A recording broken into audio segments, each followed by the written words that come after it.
am physics man. Centripetal force. Okay, so what we've been talking about throughout Newton's laws is this idea that F equals ma. If we have an unbalanced force acting on an object, it is going to accelerate that object through the equation F equals ma. And when doing this, we've talked about objects moving like left, right, up, or down. And we've even put objects like on a slope and had them kind of like fall down the slope, or if we have a pulley system, like one object falls down and it pulls an object horizontally. But something that we haven't talked about yet is how do we get an object to go in a circle? Like if I take a bucket and I spin it in a circle, how does that happen? How does a car actually make a left-hand or a right-hand turn? How does a roller coaster go through a loop-to-loop?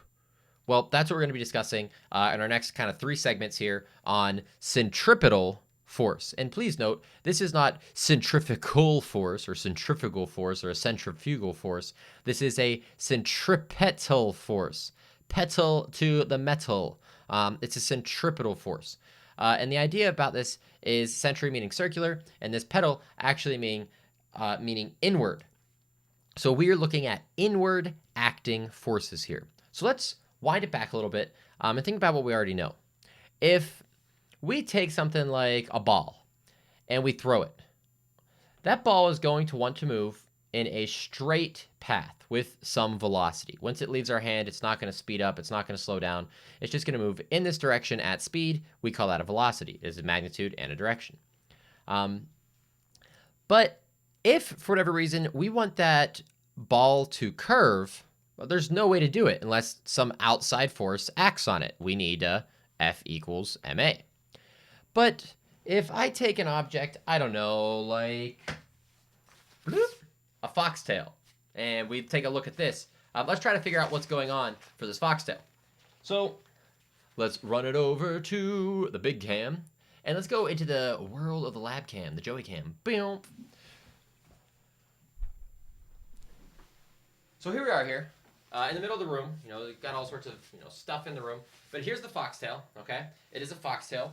They used to be made by Klutz, but they lost the rights to them, and I don't even know who they're made by now. Cassidy Labs. But these are just like nylon streamers here, 3 colors, with kind of a like leather kind of meshy ball at the top. It's kind of like a little rubber ball. And I used to love playing with these as a kid because you could spin them and spin them and spin them and spin them and spin them and then launch them. And if you do that in the house, someone's going to yell at you. But it's my house. It's my rules, Mom and Dad. So take that. But anyways, when we spin this foxtail around, what we actually see here is a centripetal force. And a centripetal force is an inward acting force here. And if we think about it, when this foxtail's spinning around, when it gets out to here, I'm technically pulling the foxtail back this way, like towards my hand.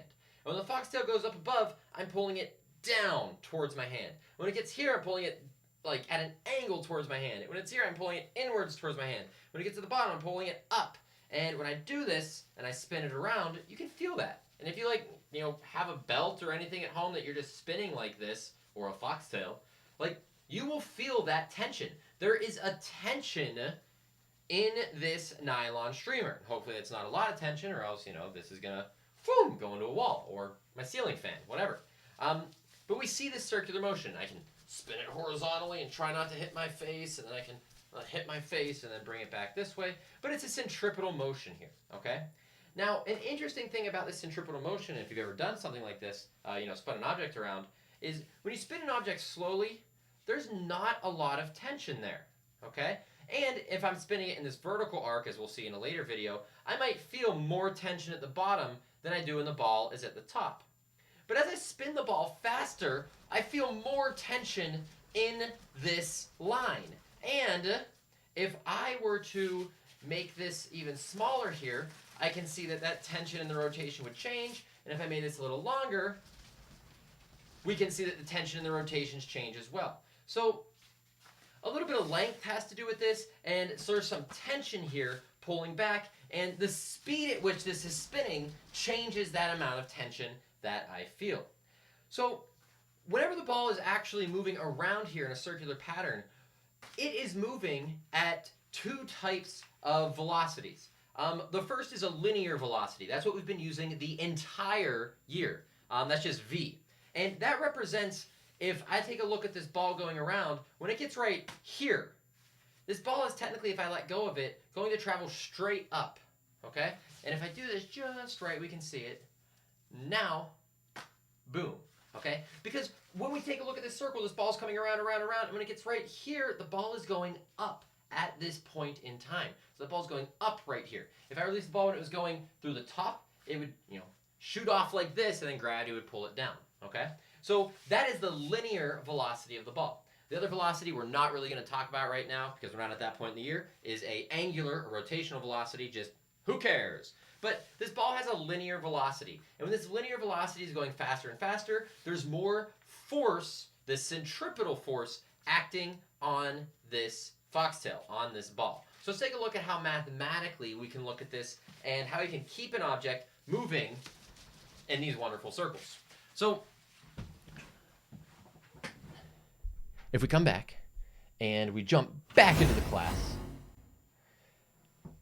how would this look from a mathematical perspective? Well, if here in green is the circle that the foxtail or the ball is moving, and here is the velocity of that ball to begin with, I want that ball to, at some point initially, be moving forward with a linear velocity, but then at some later point, instantaneously later, it needs to begin to turn, right? This ball is going to turn the whole time it's in motion. So it needs an inward acting force acting upon the ball. So a force needs to act inwards towards the center of the circle.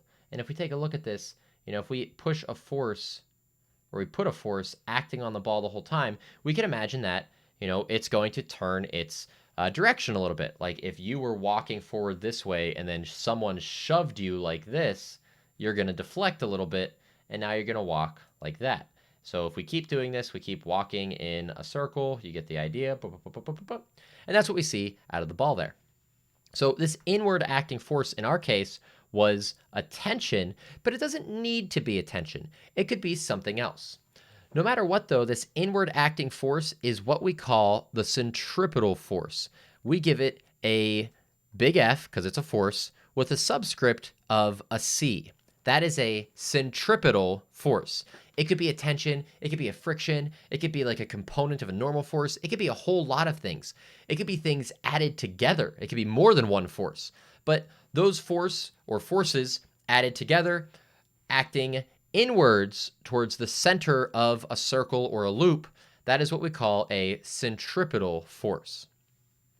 Now, if there's a centripetal force, this will be equal to some mass multiplied by an acceleration, because F equals ma, but not just any acceleration here.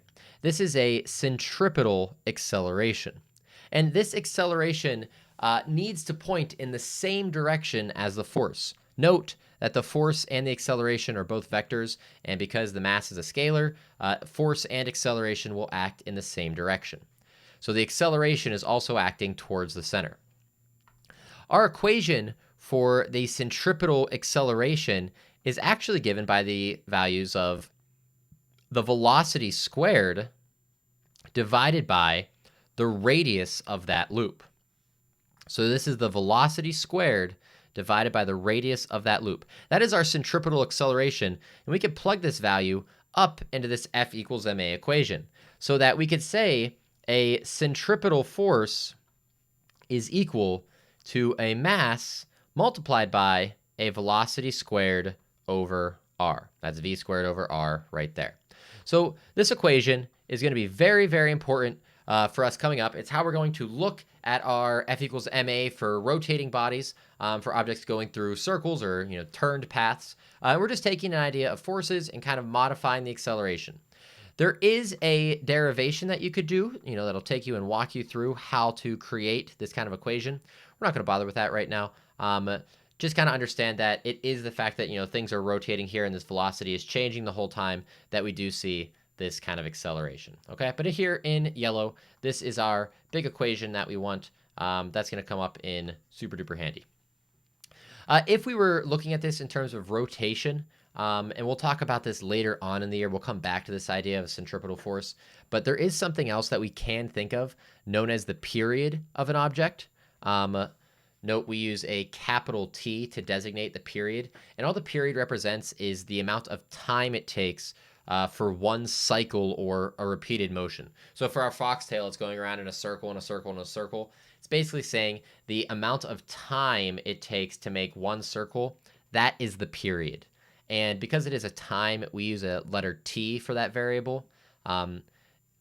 Ironically, though, we use a capital T, which is not to be confused with the tension.